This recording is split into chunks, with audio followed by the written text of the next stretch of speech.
Good evening and welcome. My name is Ginger Fay and I'm the Global Director of Partnerships at Appleruth Education. We're thrilled to have you joining us here tonight, and I'm especially delighted to welcome my dear friend and wonderful colleague, Julie Rayner-Gross. Julie is a hands down expert on all aspects of the college admissions process and has a particular passion and specialty for working with students who are going through the discernment process for graduate school.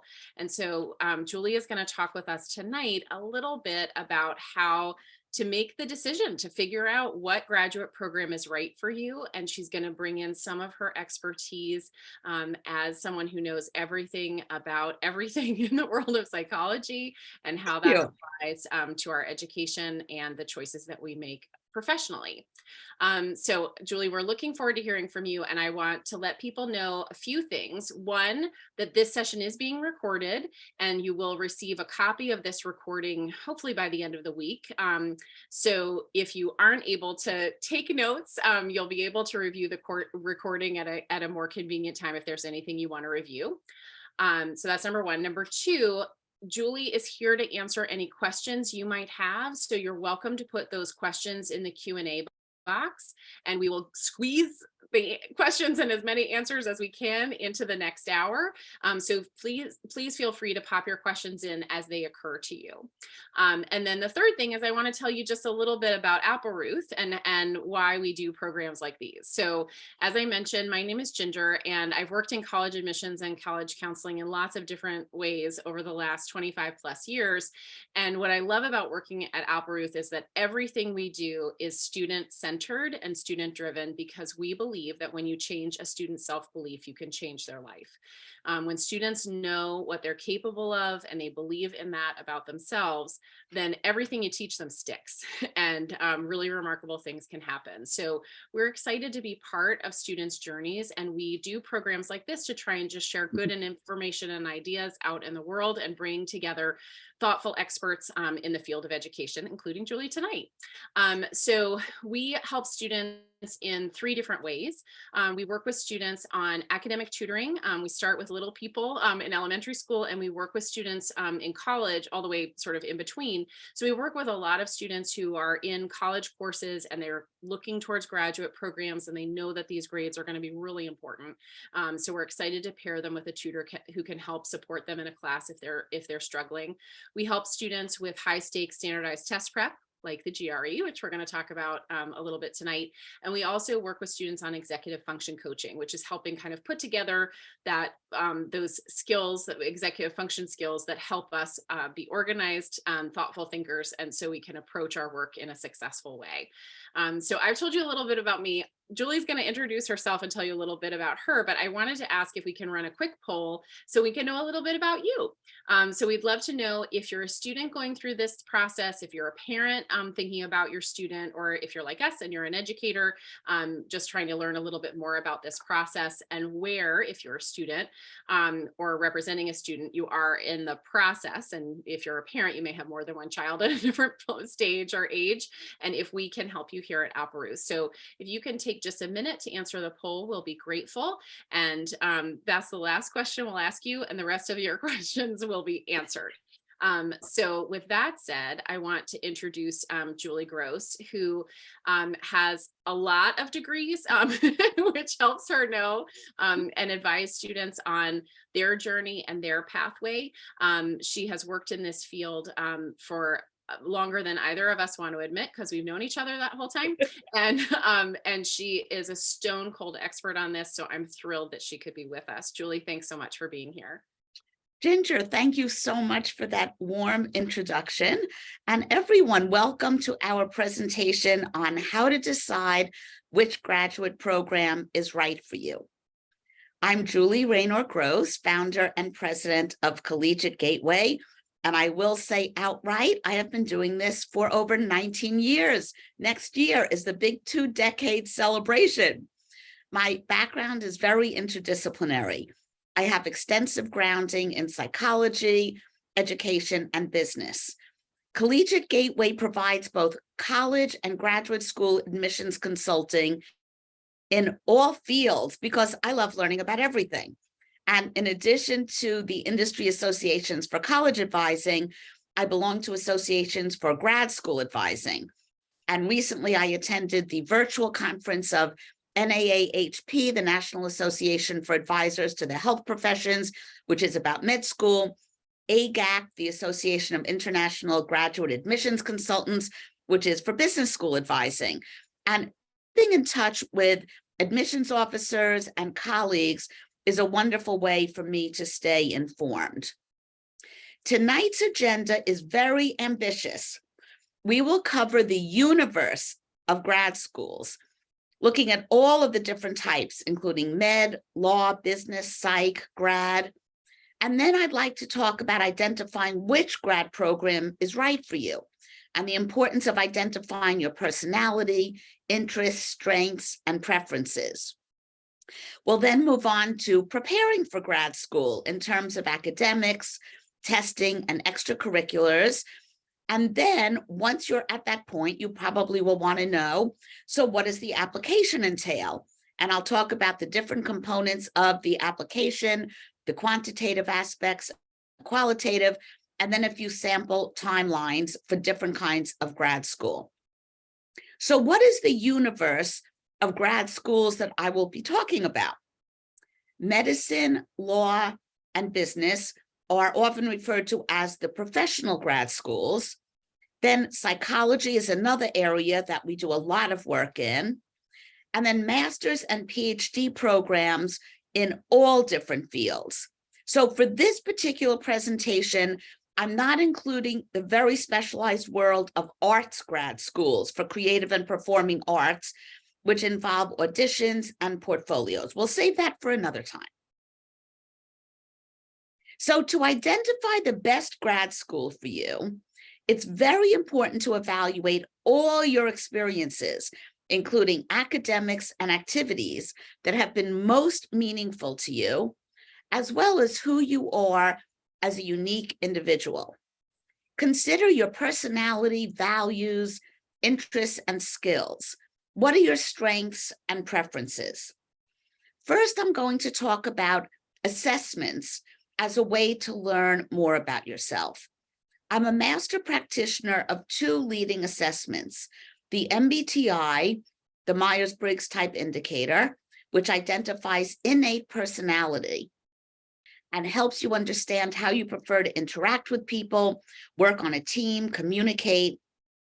And then the Strong Interest Inventory Assessment, which identifies interests in academics, activities, and career paths.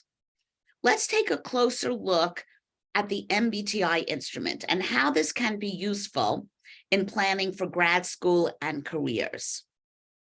The MBTI indicates preferences on 4 pairs of opposites called dichotomies that deal with preferences for processing information, making decisions, lifestyle, and how you like to receive energy and stimulation. And that's probably the best known of these 4 dichotomies, extroversion versus introversion. And this tells you so much about your preferred ways of communicating, managing conflict and stress, teamwork, leadership, and dealing with change. The first preference dichotomy is how we prefer to receive energy and stimulation. And people who prefer extroversion direct their energy and attention outwards and focus on the outer world of people and activities. People who prefer introversion direct their energy and attention inward and focus on their inner world of ideas and reflection. So we all use both preferences, and that's true for all the 4 dichotomies, but usually not with equal comfort. The second preference dichotomy is how we prefer to process information.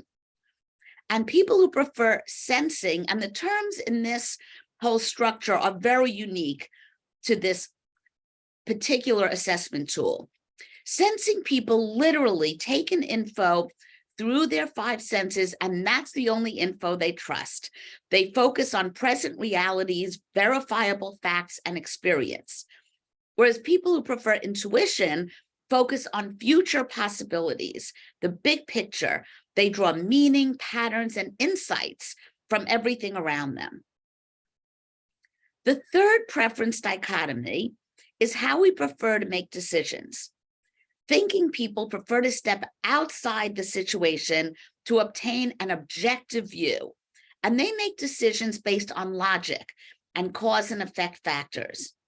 Feeling people prefer to step inside the situation to get a sense of the subjective views of everyone on the team, and they make decisions based on empathy and a desire for consensus and harmony.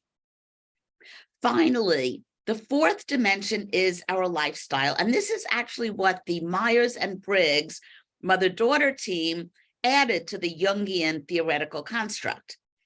Judging people have a very planned, organized approach to their life. They like to make plans and keep them. Perceiving people are considered pressure prompted. They prefer to meet deadlines just in time, and they like to say that they enjoy going with the flow. So the four preferences combine to form your personality type. I will use myself as an example. I am an ENFJ, extroverted, intuitive, feeling, and judging. So now let's discuss how MBTI type impacts potential career choices. The two middle dichotomies are considered the heart of type. And there are four possible combinations for these two dichotomies. So first you have the combination of sensing and feeling, and these people are practical helpers. Then there's intuitive and thinking, and these people love theory and models, although not necessarily about people. And now I'm going to focus on the last two combinations to illustrate the impact of personality. So I'm always going to use myself as an example. So one of them is NF, intuition and feeling. And these are people who like to empower, help, and guide other people. The opposite is the ST combination, sensing and thinking. And these people are highly data-oriented and analytical. So we're going to do a bit of a deep dive to really illustrate the nuances of this. Let's take a look at how personality may impact careers. The NF heart of type is empathetic. They have great people skills. They like helping others, especially with emotional support, and they're very intuitive. But not all NF people have the same interest because they may differ in how they like to receive energy. That's the first dichotomy, extroversion or introversion, and their lifestyle, how planful they are.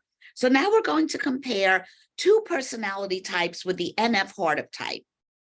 ENFJ, very people-oriented, outgoing, they bring out the best in other people, focused, organized, and they want to positively impact individual people. INFP people are gentle, reflective, they need to feel a sense of purpose in their work, and they want to positively impact the world. So you could see a similarity between them.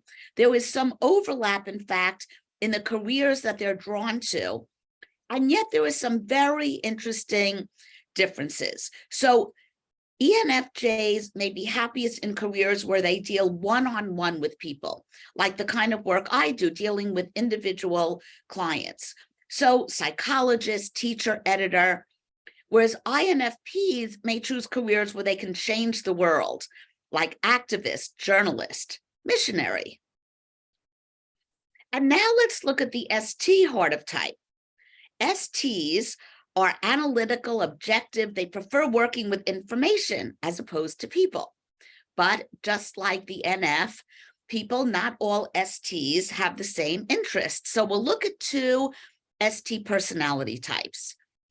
ESTJ often are leaders. They're able to make quick and logical decisions. They like to deal with real-world problems. And ISTPs are active problem solvers. They're curious, and they like to get their hands dirty, to be in the trenches, do things that are physical. And they also appreciate freedom. That's the P for perceiving, and they don't like to be confined. So look at the differences between these types, which both have the ST heart of type. ESTJ careers, for instance, are highly analytical, engineer, researcher, accountant, whereas ISTPs are happiest in the trenches, carpenter, firefighter, mechanic, EMT. So now we're going to look at the other assessment, the strong interest inventory, in terms of the impact of interests on grad school and career choices.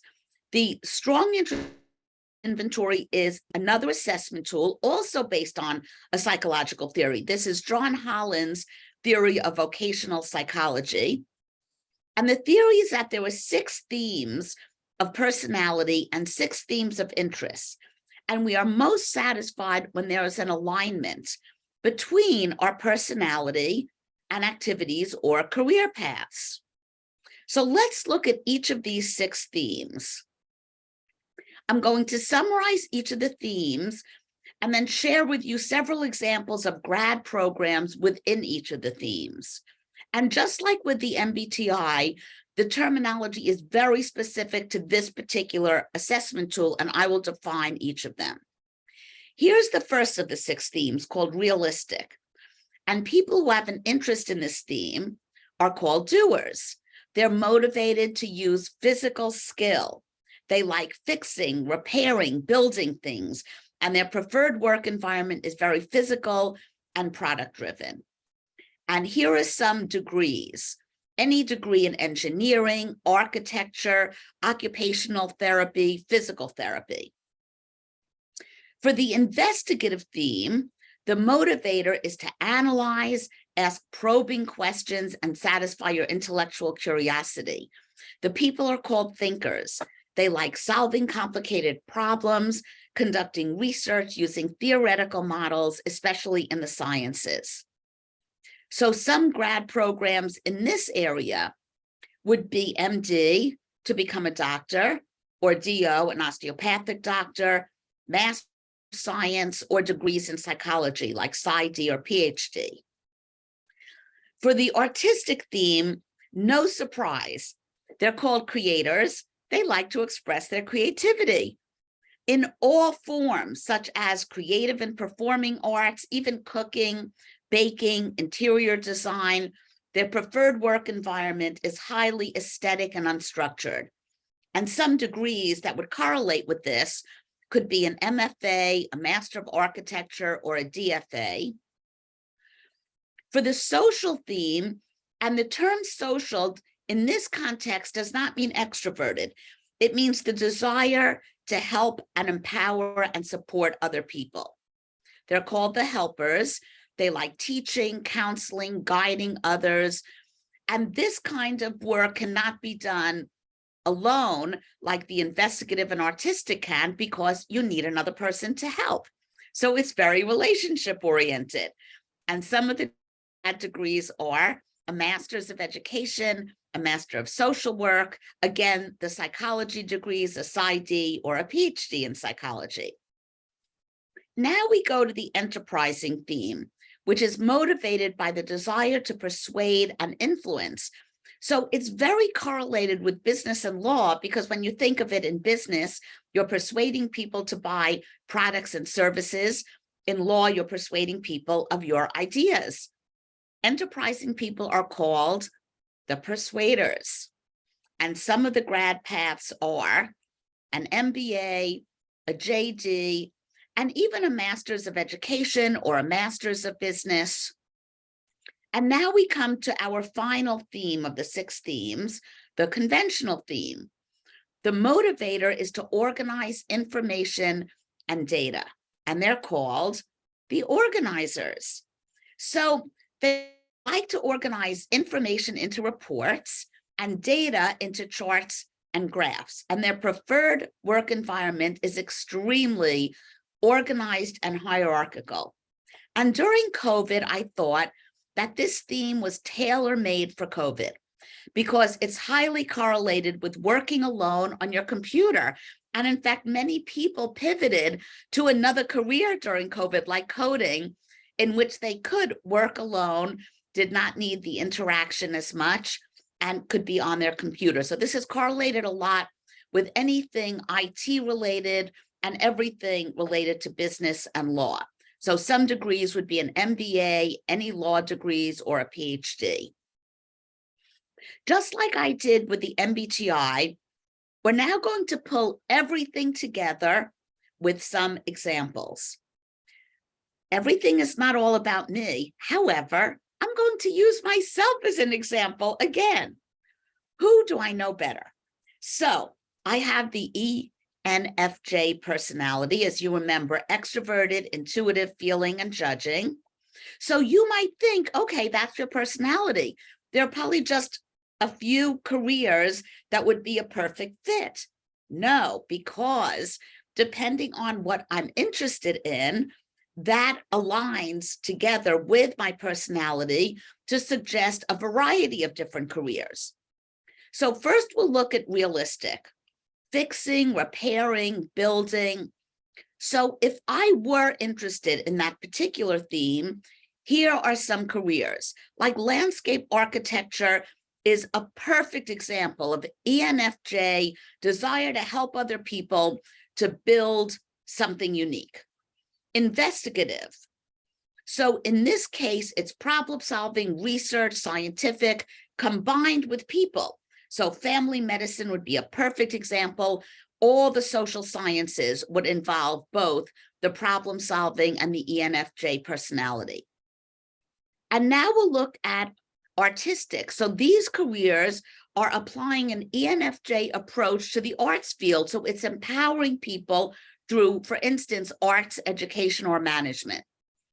Social, which is very much the kind of work I do, and that probably is my theme of greatest interest.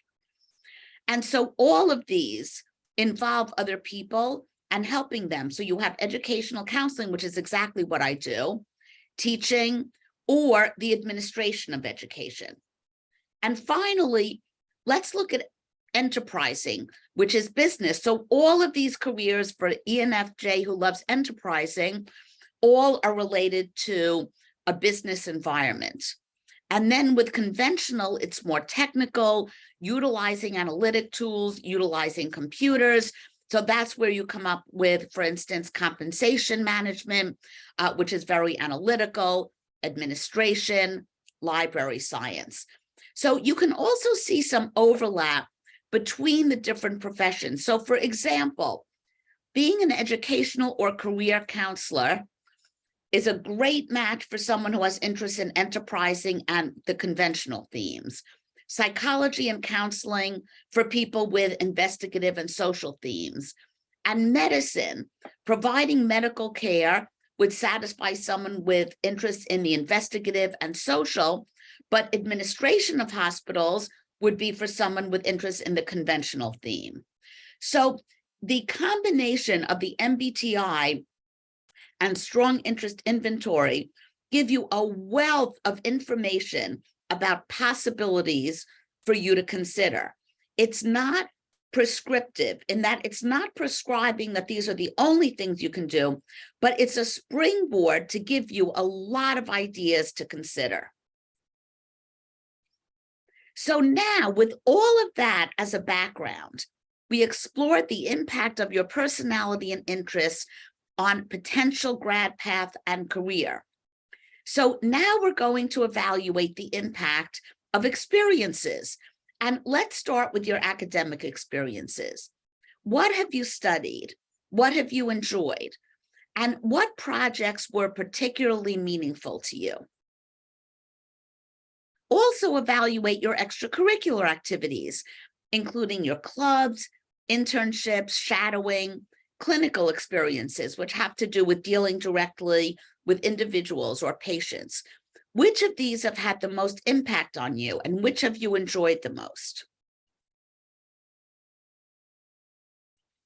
So we're now up to the topic of preparing for grad school. Now that you all know what kind of grad school you would like to apply to, how can you best prepare?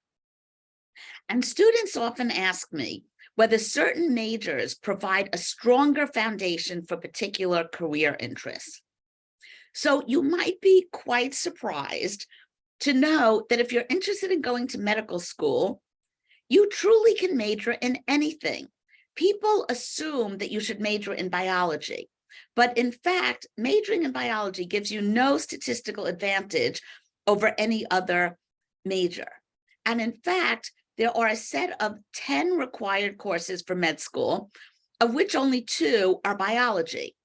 So that's one of the reasons to major in biology, is that it will overlap. You've already taken 2 of the courses that you will need for your major, but you need 4 courses in chemistry. So that could be an even better idea. But we have had students who have majored in public health, nutritional sciences, neuroscience, even Spanish, because there's so much ability to speak Spanish with a patient population. We've worked with a student who loved religion. They majored in religion or music. So really follow your passion as long as you take the 10 required pre-med courses. In law, you also can major in anything as long as you demonstrate strong communication and analytic skills. Engineering, though, you would need to have majored in engineering or take a year of foundational courses. And the same with psychology. It would be very beneficial to have majored in any of the social sciences, psychology, sociology, or anthropology. In business, often people have such a strong interest, they want to major in business or economics, or even operations research is usually within engineering, but it applies to business. But you truly could major in anything and still go to a business school as long as you have strong quantitative skills. In preparing for grad school, your quantitative elements will be the most important. And this includes your GPA and your test scores. So your overall GPA is very important, but so are the trends. And we really want to see an upward trend. That's the best kind of trend. And grad schools look in a very nuanced way at your transcript.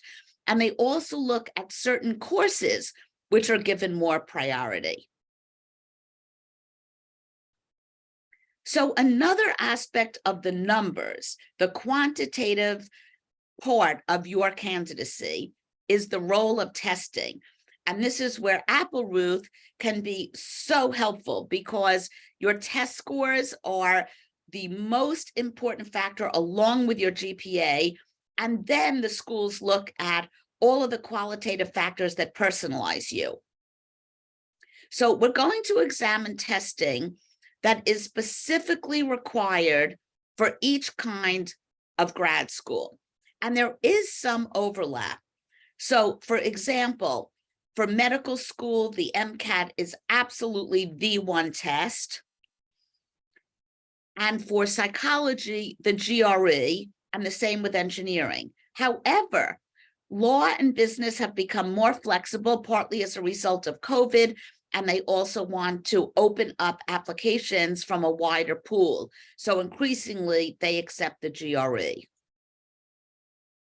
So let's start with the MCAT. The MCAT is the test for medical school, and it went through a major change in 2016 when it added a 4th section of social science, acknowledging the importance of understanding people in being an excellent physician. And this is offered on 30 test dates from January through September each year. So the MCAT has 4 different sections. 2 of them are very natural science based. One is the social science, and one is critical analysis and reasoning skills, your ability to communicate. And this is an example of the report that you would get showing the 4 different sections, and they add up to your total score. And whenever you plot out scores, they always form a bell curve. They're often deliberately intended that way. So this shows how very few people are at the upper end of the bell curve of the MCAT. So the mode where most of the students fall is 504 to 508, right around here, which is actually borderline competitive for medical schools. You need to be more in this area to be competitive for MD programs. Now let's look at the LSAT, which is required for the most part for law schools. And there are 2 test dates a month in 8 different months. And here are the different sections. So just like with every single test has a variety of sections, usually an English section, a quantitative section, and then another section that is related to the particular profession. So in this case with law, logical reasoning. And once again, we've got our bell-shaped curve. So here are total US applicants by LSAT score for the inclusive period of 2019 to 2023. And the mode, so most of the students scored 155 to 164, with very few students scoring above the magic 170, which is considered an extremely competitive score for top law schools. The GMAT is the exam for business schools. Now, this is a fascinating advance in a lot of the testing, which is test adaptive. And what that means is that depending on how you answer the question, your next question or your next section will change depending on how many you got right from the previous responses. So it's a very tailored test to each individual. And the GMAT is adaptive by individual question. Depending on whether you got the last question right, it will steer you to a question either in a higher level or a lower level. And again, these are the different sections. And because it's business oriented, it also has a reasoning section and an analytical. And then here is the average score for selective programs. So you have Stanford at the very top. So there's a wealth of information online about what scores would be competitive for different schools. And the GRE is the basic test for PhD and master's programs. And increasingly, it's being accepted for business school and law school. Here are the sections: verbal, quantitative, and analytic. And these are the mean scores by graduate field. So not surprisingly, for instance, for engineering, the quantitative score is incredibly high, the same for physical sciences, whereas for humanities, such as law, the score is higher for the verbal section. And here are some selective schools that accept the GRE: law schools and MBA programs. So what can you do to prepare for grad school aside from your academics? There is so much you can do. And in the United States, how you spend your time outside of your coursework and the testing plays an enormous role. So the activities can be a great preparation for grad school. They strengthen your candidacy, and they also will confirm what path would be right for you. So some activities apply to all career interests, but there are some that are specific to certain careers. So I call it the 4 pillars of relevant experience for medical school and psychology school. Clinical, which is direct experience with patients, shadowing, conducting research, and then also doing other activities that are not necessarily directly related to medicine or clinical psychology, but show your compassion, your service abilities, your ability to be a leader and to work on teams. And for law and business, these are some of the activities that you could be involved in during college that will also strengthen your candidacy and confirm your interests. So at this point, we're going to take a brief break for any questions that you have on any of the topics that I've covered before we launch into the next part of the presentation, which has to do with the application and how to present yourself in the strongest way as a candidate. Ginger, I turn the floor over to you. Thank you, Julie, and thank you so much for all of this great information. I imagine that there are a lot of people who are furiously taking notes or rethinking their life plans right about now. I was giggling to myself a little bit when you were talking about for students who are interested in medical school, being able to have a wide range of choices about what they want to study in college, which I love and support. We used to joke when I worked in admissions at Duke that the art history department was always bragging because they had 100% acceptance rate to medical school, and it was only like 80% for the biology department. Now it was not a lot of people, to be honest. But for those of you who think that art history and medicine are not related, then you've never met a guy named Da Vinci. That's wonderful. Absolutely.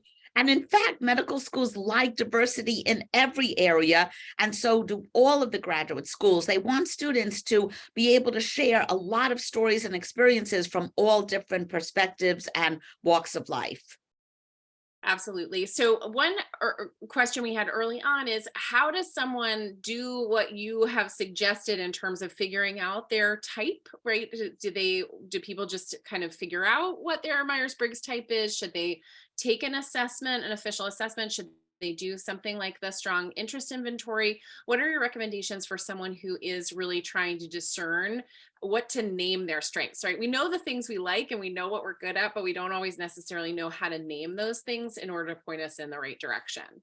Oh, absolutely, Ginger. I love that question because you can have an idea of what type you are, but sometimes nurture, which is the environmental factors, may have influenced actual nature, which is your true innate personality. It could be because of influences of your family, your workplace, your schooling, your culture. So the best way is to go to a certified practitioner because there are many assessments online that generate a report, but the heart of these assessments is having a certified or a master practitioner have a session with you. I do 90-minute to 2-hour sessions where I verify and interpret the personality type and the strong interest inventory themes based on my giving a presentation and then talking to the individual and really taking very seriously the verification process to make sure that we have it right. So that is the best way to be very confirmed about what your preferences are for both personality and interest. And I like to give both assessments together because there's such a powerful intersection between one's personality and interests. Thank you. That's really helpful. We also had a question about timing. Is the best time to apply to graduate school while you're finishing college? Are you better off having some time in between? What are your thoughts and recommendations about the timeline for applying to and going to grad school? So that is an enormous question in terms of everything to consider with enormous importance. So one factor is, what do you need to do to be prepared to apply? So medical school is the most complex in terms of everything you need to have accomplished and the application. So a big set of factors in terms of considering when to apply is, have you taken all of the prerequisites in order to take the MCAT? Because the prerequisites are not only the courses that medical schools would like you to have the knowledge of when you start med school, they also happen to be all the knowledge that is necessary to do well on the MCAT. So you need to start planning very early on in college to enable you to take these courses by junior year if you want to apply at the end of junior year and start immediately after college.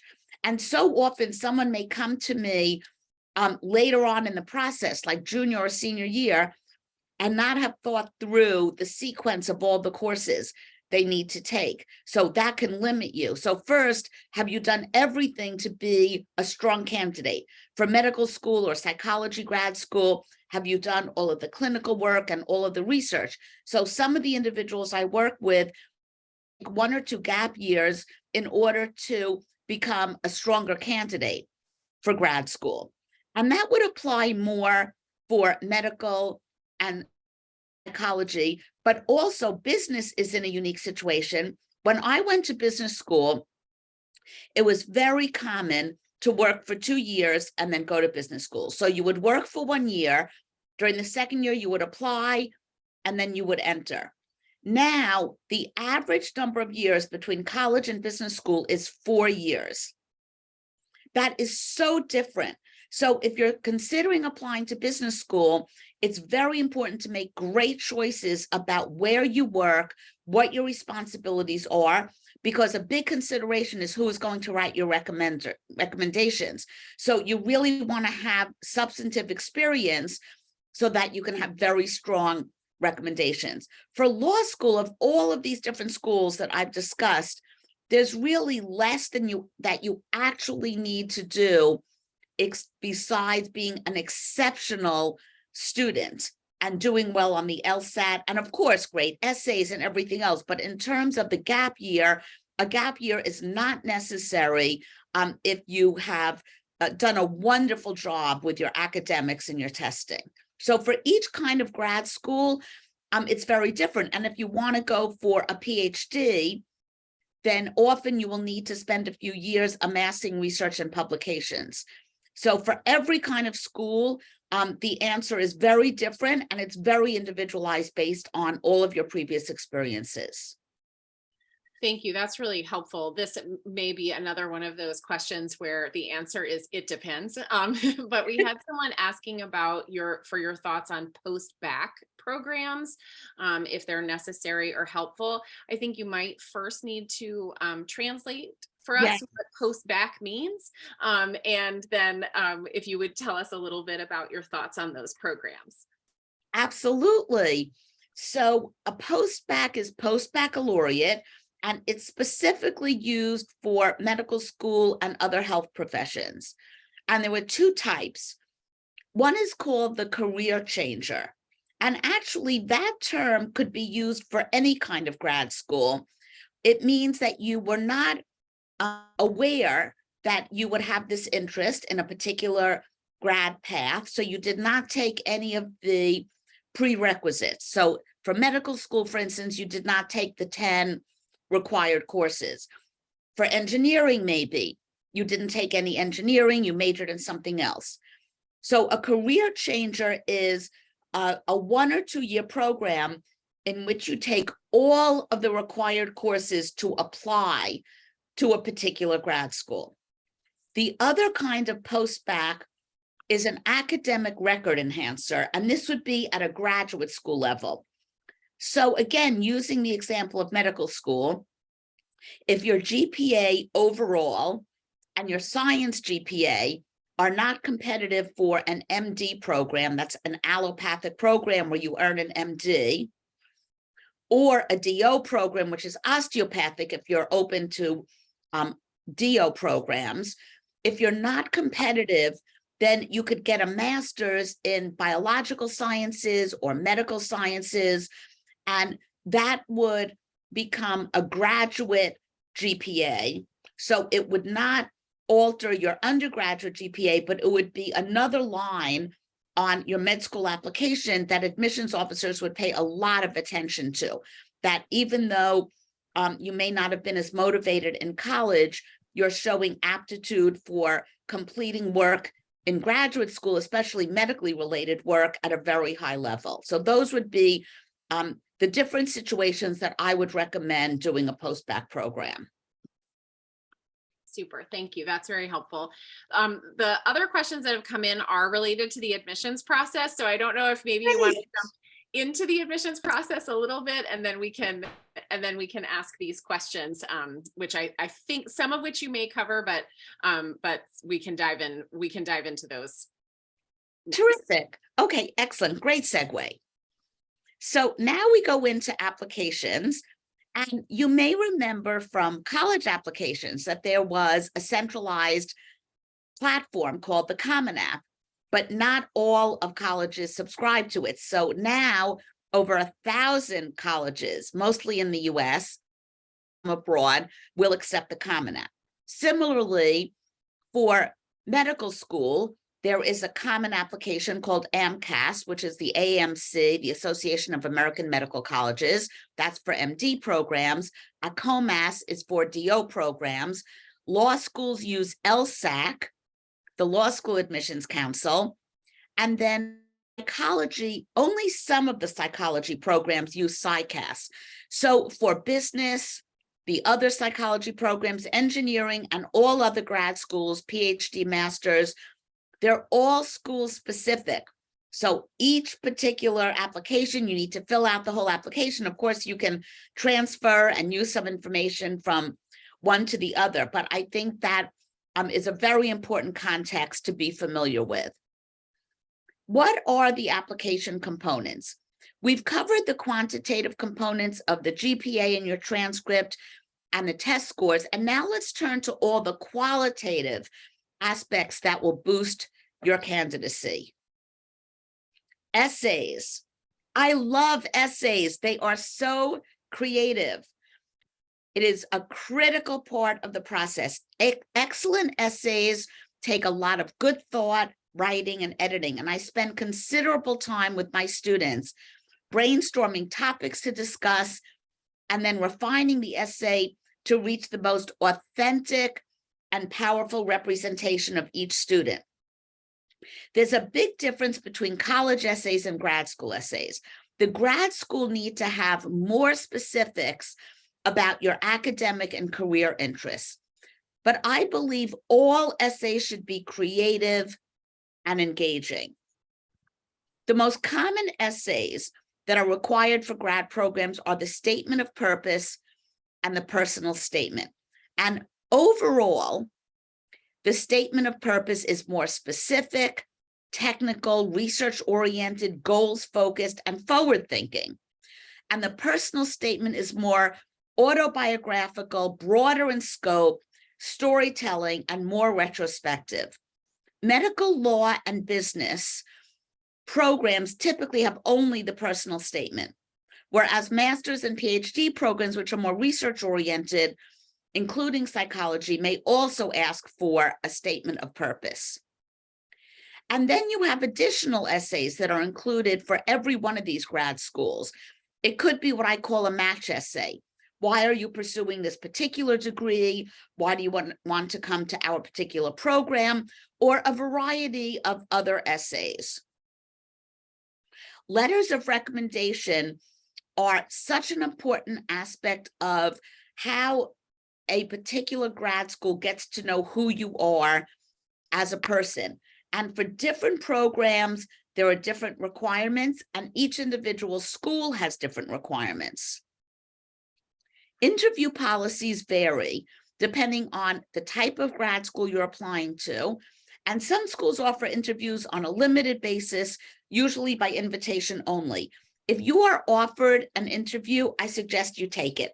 I have had clients who say, I am really not comfortable interviewing. I am not going to accept any interview invitations. I have told every one of the hundreds of people I've worked with, you will be great in an interview and I will make it so. We have mock interviews. I'll have as many mock interviews as you need, but this is a lifelong skill. Everyone should have the skill of presenting themselves in the most positive way possible and feeling confident in communicating. So I cannot emphasize enough how important it is to feel confident, do mock interviews, and get feedback so that you can approach interviews in a very positive way. And do a lot of research on the individual program. Be prepared to answer why you want to go to that program in very specific ways. So what are the best colleges for grad school? And for each kind of grad school, it would be different. For medical school, it probably is the most specific. What opportunities are available for you to conduct research and have clinical experience? And what affiliation does the college have? with different hospitals, for example? How much access will you have to faculty? And that's really true across the board. So on the one hand, larger colleges will have more opportunities to study specialized areas, but you may be in large classes and not have as much opportunity to create relationships with professors, which would lead to great recommendations. But what's most important in deciding what college to attend is really what features are a good fit for you. Do you want to go to a small or large school near a city? How important is Greek life or athletic spirit? So factor in all of these other aspects because you want to be in an environment where you will thrive the most. Each type of grad school has its own timetable. And in fact, each school may have its own specific timetable for deadlines and notifications. So read the fine print. And Ginger, this relates to your question about gap years. It's very important to understand the timetable of every kind of grad school. And medical school is the longest. So in medical school, it opens for submission of applications right around June 1st.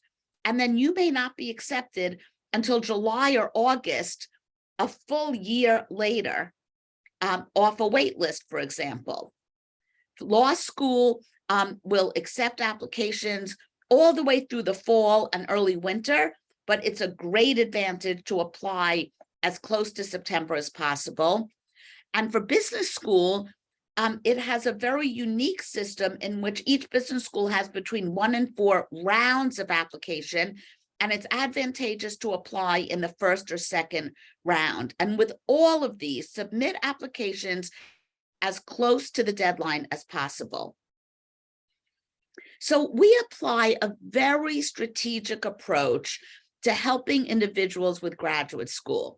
And we suggest the following steps. Increase your self-awareness through reflection and maybe these assessments, the personality and interest assessments. And then evaluate your candidacy to identify areas for improvement and work on those.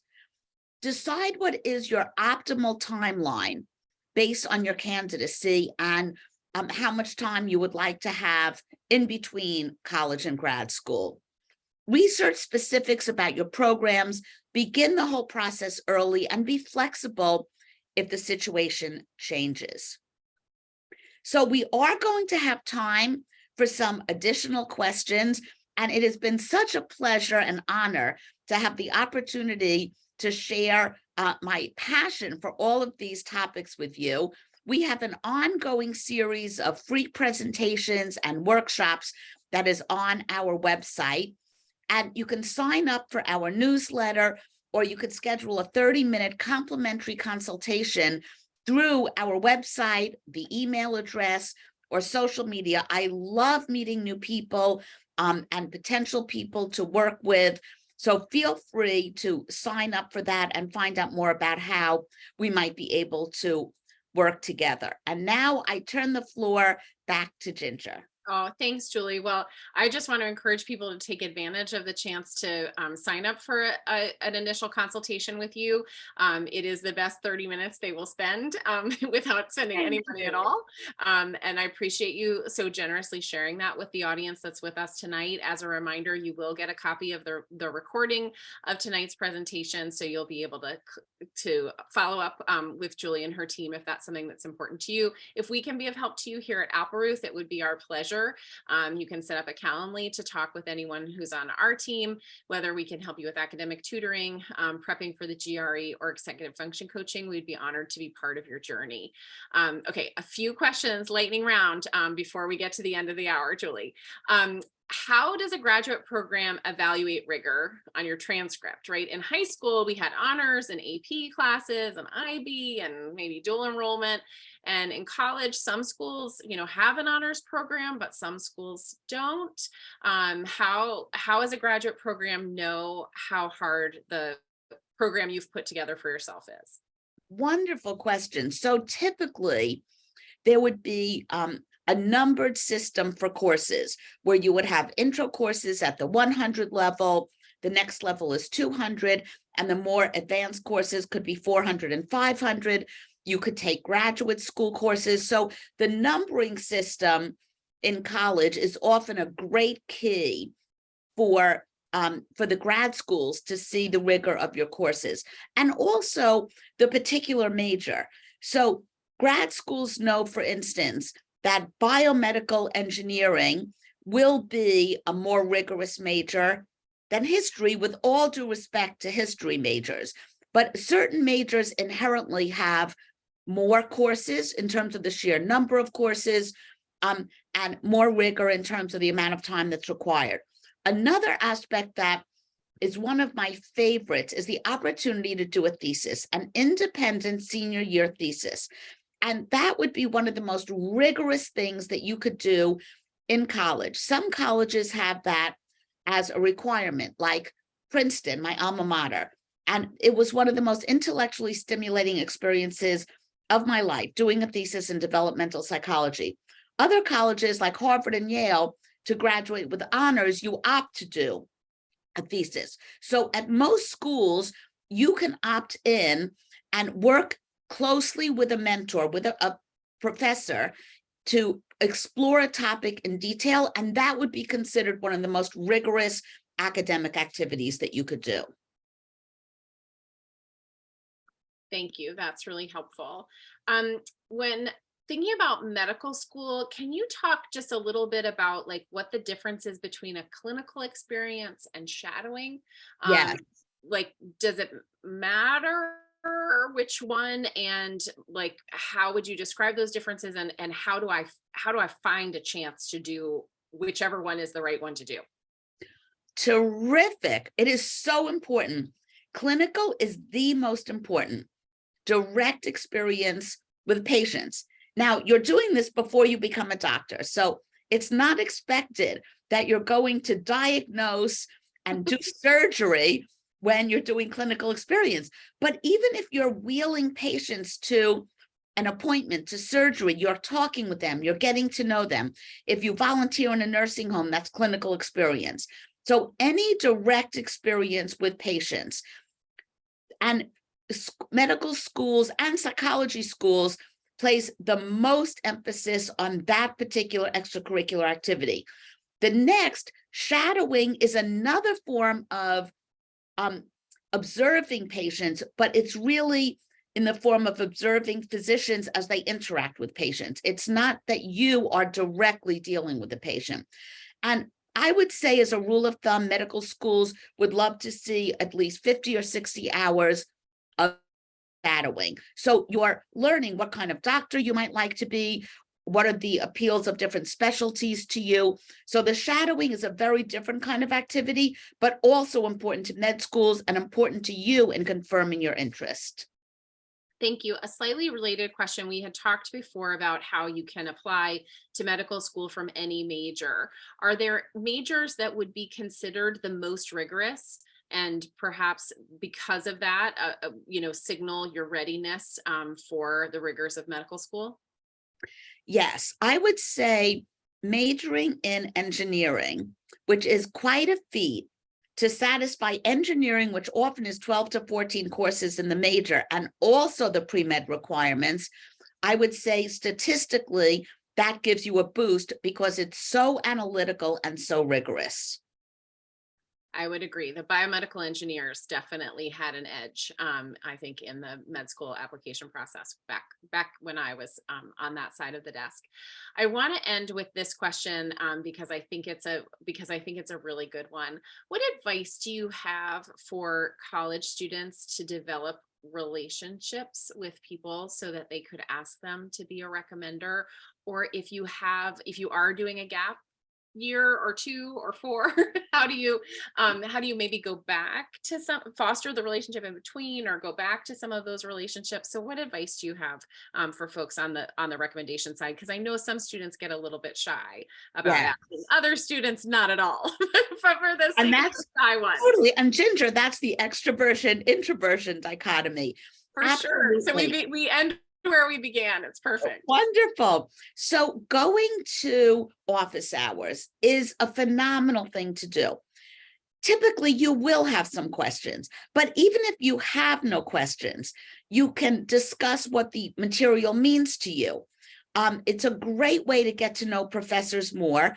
And for medical school, if there's a professor you really like, I always suggest looking for higher level courses that you can take with them, because this way they will see you in a number of different contexts. You've been in a more introductory course, and now you'll be in a smaller course where you can participate more. And finally, if they have a lab in an area that you find interesting, you could ask if you might be able to work in that lab. And that would be an amazing recommendation from the point of view, both in terms of your academic ability and your scholarship in terms of research. So those would be a few ways that you could deepen the relationship with a faculty member to be a potential recommender. That's all great advice, Julie. And I would just add that, professors are people too. Yeah. I remember the first time I was trying to have a conversation with a faculty member in college, and I thought I had to do all of the reading. We invited a professor over to our campus apartment, and I think we did almost poison him with raw chicken, but we eventually kind of learned how to cook. And I did all the reading for like the first half of the semester before he came for dinner, because I didn't remember that he was a human being who watches movies and does other things. Excellent. And so you might be able to find shared interests that Yes. may not necessarily be just in the field of study. People love to be asked for advice, and that's why faculty members work in that field, because they love working with students. So Yes. it will- it Terrific. will- Shared interests is the name of the game. I think that is a terrific tip. Well, thank you so much, Julie, for sharing your advice for students about how to find their interests, develop and cultivate those interests, and take them to the next level. I think it's incredibly exciting for students to want to continue their education beyond college, Yes. to become experts in their field in this way that you are in yours. Thank you so much for sharing your time and your energy and expertise with us tonight. Thanks everybody for tuning in and for your great questions. I hope that we'll see you on another webinar in the near future, whether that's for Collegiate Gateway or Apple Ruth or both. Thanks so much, and have a Always good a night. pleasure. Thank you. Take care.